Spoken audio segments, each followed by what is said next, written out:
Goal, nation's leading institute.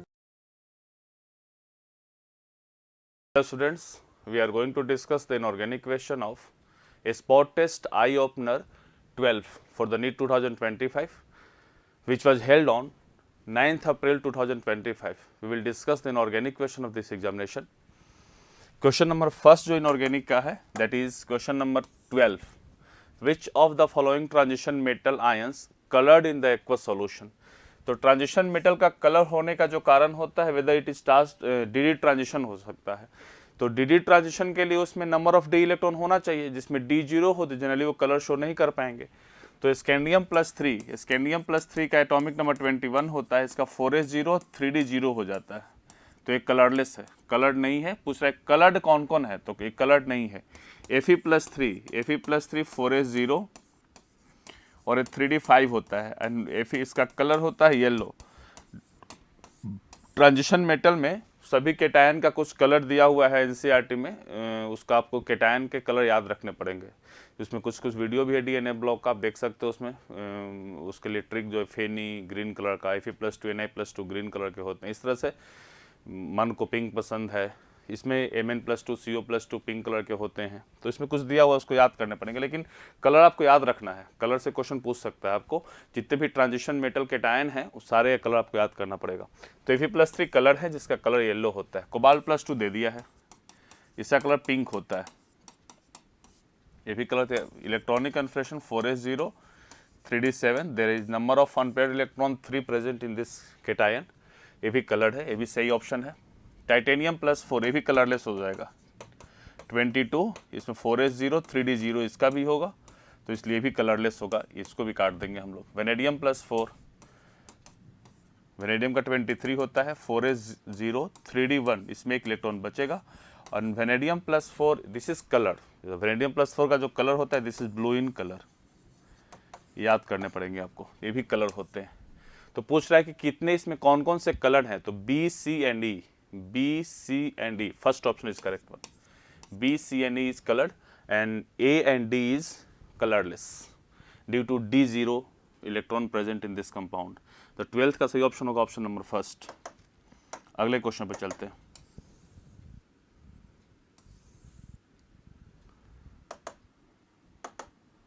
Question number 13, select the incorrect statement. Cerium+4 is a good analytical reagent. ये सही है, Cerium+4 एक बहुत अच्छा एनालिटिकल रिएजेंट है, क्योंकि Cerium+4 Cerium+3 में कन्वर्ट होना चाहता है, और जब कन्वर्ट होता है तो इसका इनोट वैल्यू पॉजिटिव होता है। पॉजिटिव होता ही नहीं है, बहुत अच्छा पॉजिटिव होता है, +1.7476 के आसपास इसका वोल्ट होता है इनोट वैल्यू। इनोट वैल्यू पॉजिटिव होगा तो डेल्टा जी नोट निगेटिव हो जाता है, और डेल्टा जी नोट निगेटिव होगा तो रिएक्शन स्पॉन्टेनियस होगा, और जब रिएक्शन स्पॉन्टेनियस होगा इसका मतलब कि प्रोडक्ट इसका स्टेबल होता है। तो Cerium+4 तो शो करता है, क्योंकि सीरियम का एटॉमिक नंबर 58, 4 इलेक्ट्रॉन निकल जाता है तो जेनॉन जैसा इलेक्ट्रॉनिक कन्फिग्रेशन 54 बना जाता है, तो इसमें नोबेल गैस कन्फिग्रेशन आ जाता है इसके पास। और नोबेल गैस कन्फिग्रेशन आने की वजह से Cerium+4 एग्जिबिट करना चाहता है, लेकिन जब Cerium+4 Cerium+3 में जाता है तो इसका इनोट वैल्यू पॉजिटिव आ रहा है। इनोट वैल्यू पॉजिटिव मतलब delta G note negative, delta G note negative इसका मतलब कि रिएक्शन स्पॉन्टेनियस होता है, क्योंकि क्वेश्चन आप लोग पढ़े होंगे इलेक्ट्रोकेमिस्ट्री में, delta G naught is equal to -NF into E naught cell होता है। जिसका इनोट सेल पॉजिटिव हो जाएगा उसका डेल्टा जी नोट निगेटिव होना तय है। तो इसीलिए, और डेल्टा जी नोट निगेटिव मतलब रिएक्शन स्पॉन्टेनियस तभी होता है जब प्रोडक्ट स्टेबल होता है, तो इसीलिए Cerium+3 जाएगा। इसका मतलब रिडक्शन होगा, और जब रिडक्शन करेगा तो बहुत अच्छा ऑक्सीडाइजिंग एजेंट की तरह काम कर सकता है। तो Cerium+4 एक ऑक्सीडाइजिंग एजेंट की तरह काम करता है, सही है। Both europium and samarium shows +2 and +3। देखो से जितने भी लेंथनवाइड सीरीज के एलिमेंट है they all use to exhibit the +3 oxidation state, क्योंकि उनके स्टेबल होते हैं। कुछ उसमें +2 भी शो करते हैं, कुछ +4 भी शो करते हैं। जैसे Cerium+4 शो कर रहा है, यूरोपियम एंड सेमेरियम ये दोनों +2 भी शो करते हैं। तो इनका +3 तो कॉमन ऑक्सीडेशन स्टेट है, शो करते ही हैं, लेकिन यूरोपियम क्योंकि इसके पास 3d7 होता है, 4f7 होता है, इसलिए यूरोपियम+2 शो करना चाहता है। सेमेरियम का कोई रीजन नहीं है, सेमेरियम बस एनसीईआरटी लिखा है कि सेमेरियम भी +2 शो कर सकता है, इसलिए शो करता है। यूरोपियम का शो करने का कारण होता है it is 4f7 electronic confirmation, इसलिए शो करता है। तो ये दोनों शो करते हैं, सही स्टेटमेंट है। The actinoid contraction is more powerful from element to element than lanthanoid contraction, ये भी सही है। एक्टिनवाइड कॉन्ट्रैक्शन 5f होता है, लेंथेनवाइड 4f होता है। 5f का साइज बड़ा होगा, साइज बड़ा होगा तो शील्डिंग पुअर होगा, कॉन्ट्रैक्शन स्ट्रॉन्ग हो जाएगा, ये भी सही स्टेटमेंट है। The 5f orbitals differ from 4f orbitals in their angular part of, ना अगर angular part of wave function में डिफर करता तो दोनों का शेप अलग अलग होता है, लेकिन दोनों का शेप डबल डंबल नहीं होता है, इसका मतलब दोनों का एंगुलर वेव फंक्शन सेम होता है। तो ये स्टेटमेंट गलत लिख रहा है, डिफर नहीं करता है, both have got the same angular wave function होता है, इसलिए स्टेटमेंट गलत है और हमको गलत ही पूछा है, इसलिए 13 का सही ऑप्शन होगा ऑप्शन नंबर 4। अगले क्वेश्चन पे चलते हैं, moving to the next question. Question number 14 assertion reason का क्वेश्चन है। यह एसर्शन बोलता है BiS3 is the strongest reducing agent amongst all the hydrides of group 15 element। बिल्कुल सही है। NH3, PS3, ASS3, SbS3, BiS3। तो इसमें सभी में ऑक्सीडेशन स्टेट -3 शो करना चाहता है, हाइड्राइड में -3 होता है और -3 के stability down the group, stability decrease करेगी। जब स्टेबिलिटी डिक्रीज करेगी इसका मतलब कि बिस्मथ -3 को लेकर सबसे ज्यादा अनस्टेबल होता है। क्यों? मिनिमम ऑक्सीडेशन स्टेट की स्टेबिलिटी डाउन द ग्रुप घटती है, घटती क्यों है? क्योंकि उसमें मेटालिक कैरेक्टर बढ़ता है। तो बिस्मथ -3 शो करना नहीं चाहता है, ये तुरंत चाहता है कि मेरा -3 ऑक्सीडेशन स्टेट चेंज करे। तो चेंज करेगा तो -3 से और घट तो नहीं सकता है, क्योंकि ऑलरेडी ये मिनिमम ऑक्सीडेशन स्टेट में है, तो ये बढ़ाएगा ही। तो बिस्मथ जब बढ़ाएगा तो ये ऑक्सीडाइज होगा, जब ऑक्सीडेशन होगा तो act as a reducing agent.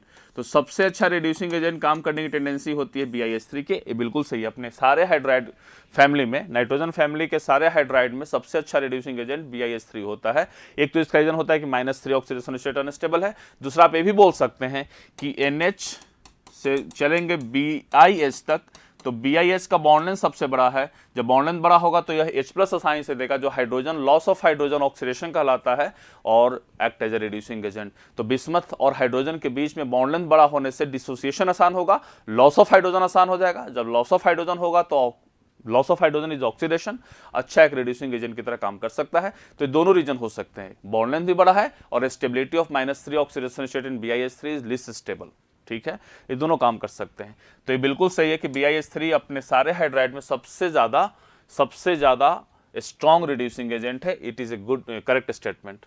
Reason में लिखता है due to the large size of bismuth the BiH bond dissociates less readily, ना गलत है ना, मोर रेडली।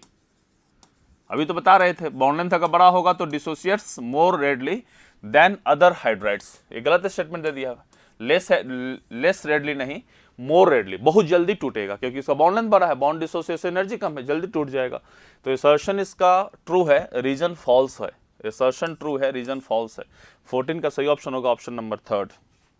अगले क्वेश्चन पे चलते हैं, moving to the next question. Next question है हमारा 15। क्वेश्चन बोल रहा है the metal ion whose electronic configuration is not affected by the nature of ligand in octahedral complex. पहले इस लाइन को समझ लेते हैं कि लाइन क्या बोलना चाह रहा है। देखिए, ऑक्टाहेड्रल कॉम्प्लेक्स में एक वैसा मेटल कैटायन CMI जिसमें लिगेंड को चेंज करने से उसके कॉम्प्लेक्स के नेचर पे कोई फर्क ना पड़े, मतलब inner field, inner complex, outer complex, लो स्पिन, हाई स्पिन, ऐसा कुछ चेंजेस नहीं आए। अगर हम लिगेंड को स्ट्रॉन्ग फील्ड से वीक फील्ड या वीक फील्ड से स्ट्रॉन्ग फील्ड चेंज कर दें, वो कांस्टेंट ही रहे। तो इसमें एक चीज पढ़ना होता है क्रिस्टल फील्ड स्प्लिटिंग में कि अगर हमारा ऑक्टाहेड्रल कॉम्प्लेक्स में सेंट्रल मेटल के ऊपर D0 से लेकर D3 तक इलेक्ट्रॉनिक कन्फिग्रेशन हो, तो सारे के सारे स्ट्रॉन्ग फील्ड हो या वीक फील्ड हो, सारे के सारे D2sp3 होते हैं। और अगर D8 से D10 हो तो इसमें भी सारे के सारे sp3d2 होते हैं। आउटर ऑर्बिटल कॉम्प्लेक्स, इसमें किसी तरह की पेयरिंग की जरूरत नहीं पड़ती, एक्स्ट्रा पेयरिंग की जरूरत नहीं पड़ती लिगेंड के द्वारा। क्यों नहीं पड़ती, जरा सुनो। यहाँ पे जैसे यहाँ पे D0 से D3 है तो D3 हो गया। मुझे ऑक्टाहेड्रल कॉम्प्लेक्स में 2D वैकेंट चाहिए हाइब्रिडाइजेशन के लिए, इसमें ऑलरेडी 2D वैकेंट है, तो वीक फील्ड होगा फिर भी ये यूज करेगा, स्ट्रॉन्ग फील्ड होगा तो ये भी यूज करेगा, इसमें पेयरिंग नहीं करवा सकता है। अनवांटेड पेयरिंग करवाने से हमेशा सिस्टम को बचना चाहिए। क्यों? क्योंकि पेयरिंग करवाएंगे तो सिस्टम को पेयरिंग करवाने के लिए एनर्जी देना पड़ता है। आप एनर्जी देंगे, सिस्टम की एनर्जी बढ़ेगी, सिस्टम की एनर्जी बढ़ेगी, स्टेबिलिटी घट जाएगी। तो इसीलिए अनवांटेड पेयरिंग हम नहीं करवाना चाहते। जब हमको जरूरत हो तभी पेयरिंग करवाएंगे।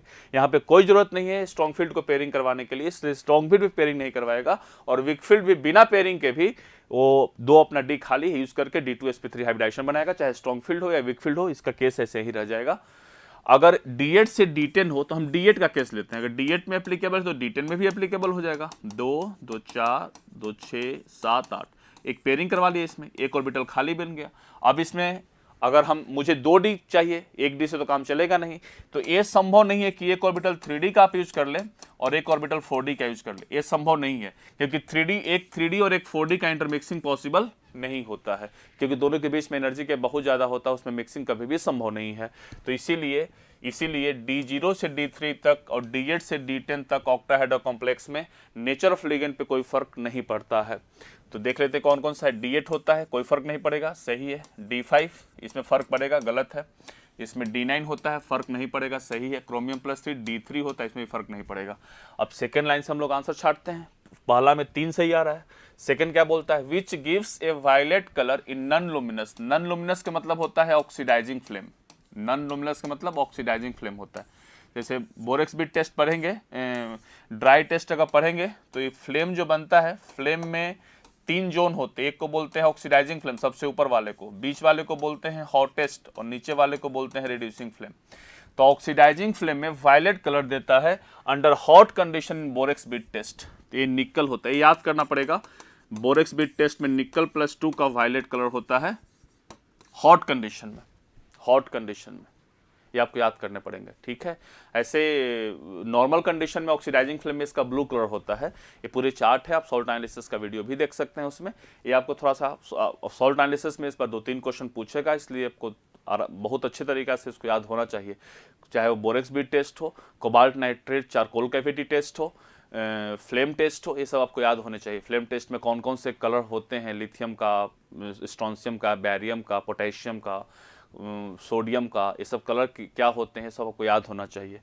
तो इसका आंसर क्या हो जाएगा? निकल +2। 15 का सही ऑप्शन होगा ऑप्शन नंबर फर्स्ट।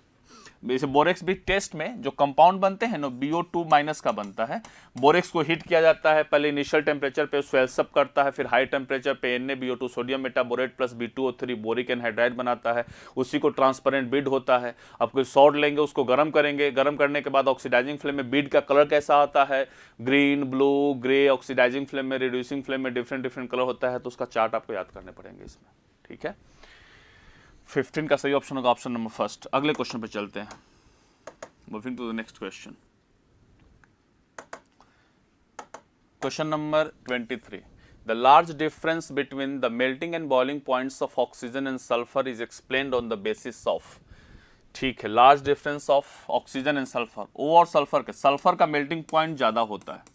रीजन क्या है? ये O2 के फॉर्म में एग्जिस्ट करता है, एसिड के फॉर्म में एग्जिस्ट करता है। इसमें O डबल बॉन्ड O है और इसमें क्राउन स्ट्रक्चर होते हैं, नंबर ऑफ बॉन्ड्स इसमें ज़्यादा हो जाते हैं। तो इसमें एटॉमिसिटी ज़्यादा होने की वजह से इसका मेल्टिंग एंड बॉइलिंग पॉइंट बढ़ जाता है। एटॉमिसिटी पहला ही सही है। इलेक्ट्रॉन एंथैल्पी का इसमें कोई रोल नहीं होता, इलेक्ट्रोनेगेटिविटी का कोई रोल नहीं है, एटॉमिक साइज का कोई रोल इसमें बहुत बड़ा नहीं है।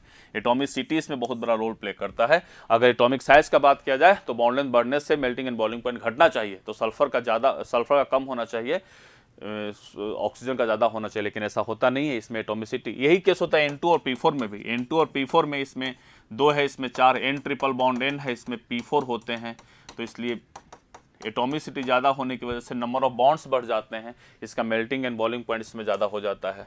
तो एटॉमिसिटी इसका मेन रीजन होगा। 23 का सही ऑप्शन होगा ऑप्शन नंबर फर्स्ट। अगले क्वेश्चन पे चलते हैं।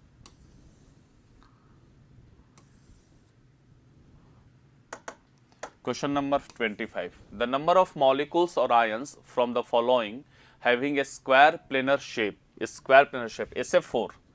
SF4 एक लोन पेयर आएगा, लोन पेयर यहाँ रखेंगे, इसका shape will be seesaw. IF4 minus iodine है, एक माइनस दे देंगे, 8 इलेक्ट्रॉन हो जाएगा।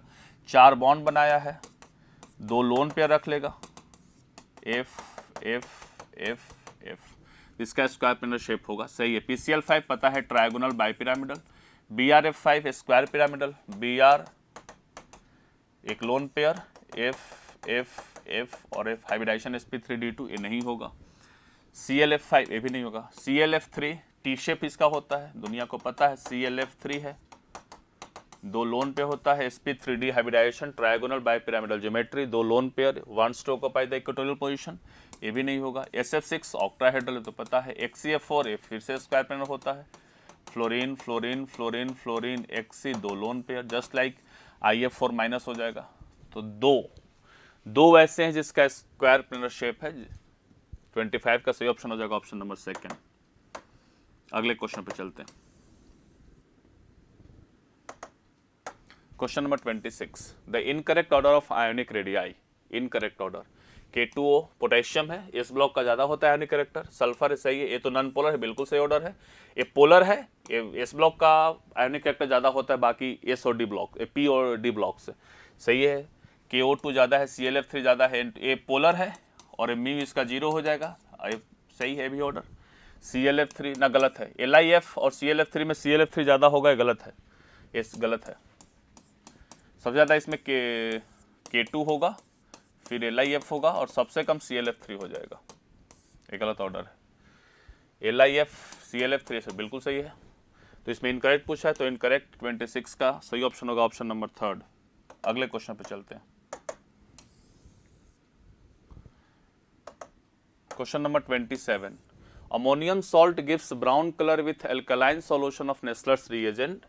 ठीक है, ammonium salt, aqueous ammonium, NH4OH या NH4 प्लस भी ले सकते हैं आप, NH4 प्लस अमोनियम सॉल्ट है। इसका Nessler's reagent KOH plus K2HgI4, जब इसका रिएक्शन करवाएंगे तो ये बनता है NH2O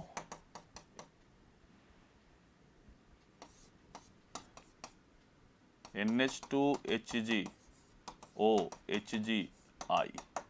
इसको बोलते, यही ब्राउन कलर बनता है,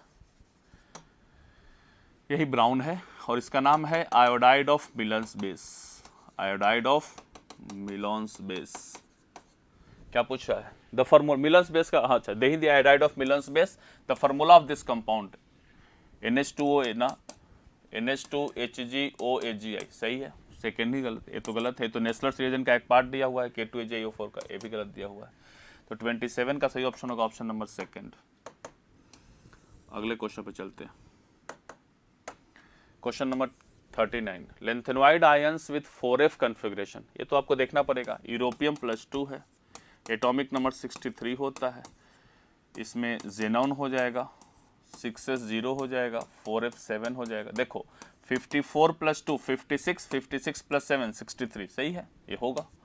गैंडोलियम +3 64 होता है, 4s 0 सॉरी 6s 0 4f 7 ये भी होगा। यहाँ भी देखो 54 होता है, यहाँ पे 6s 2 होता है, एक्सेप्शन में है गैंडोलियम का इलेक्ट्रॉनिक कन्फेक्शन, एक्सेप्शन में याद करना पड़ेगा। 5d 1 होता है और 4f, तो 54 + 2 56, 56 + 1 57 और 57 और 7 ये हो गया, तो ये दोनों कैंसिल हो गया, +3 में 0 0 हो गया, 4f 7 इसका भी होता है, भी सही है। यूरोपियम +3 नहीं होगा ना, यूरोपियम +3 63 होता है, तो ये तो देखो यूरोपियम +2 में 4f 7 है, तो यूरोपियम +3 में क्या हो जाएगा 4f 6, तो ये गलत हो जाएगा। टीवी +3 इसका 65 होता है, तो 4s 0 60 54 + 2 56 56 और 4f 9 56 + 9 65 सही है, तो इसमें 3 निकालना, 2 यहाँ से निकल जाएगा और 1 यहाँ से, तो 8 हो जाएगा, तो ये भी गलत है। तो कौन सही, ए और बी ना, ए और B, fourth option is correct one. Fourth के पास 4f 7 इलेक्ट्रॉनिक कॉन्फ़िगरेशन है, तो 39 का सही ऑप्शन होगा ऑप्शन नंबर फोर्थ। अगले क्वेश्चन पे चलते हैं, moving to the next question. Question number 40, the maximum covalency of a non metallic group 15 element E with weakest E bond. ठीक है, covalency of non metallic group 15 element with the weakest E bond. तो देखो nitrogen nitrogen, phosphorus phosphorus, arsenic arsenic, antimony antimony और bismuth bismuth, यही होता है। सबसे ज़्यादा PP का होता है, फिर AS का होता है, फिर SB का होता है, फिर BI का होता है और सबसे कम आ जाता है NN का। नाइट्रोजन का कम आने का कारण होता है lone pair repulsion. Second shell का साइज छोटा है, लोन पे रिपल्सन ज़्यादा होता है, इस वजह से इसका बॉन्ड एनर्जी घट जाता है और इसका मैक्सिमम कोवेलेंसी 4 होता है। तो 40 का सही ऑप्शन हो जाएगा ऑप्शन नंबर सेकेंड। अगले क्वेश्चन पे चलते हैं।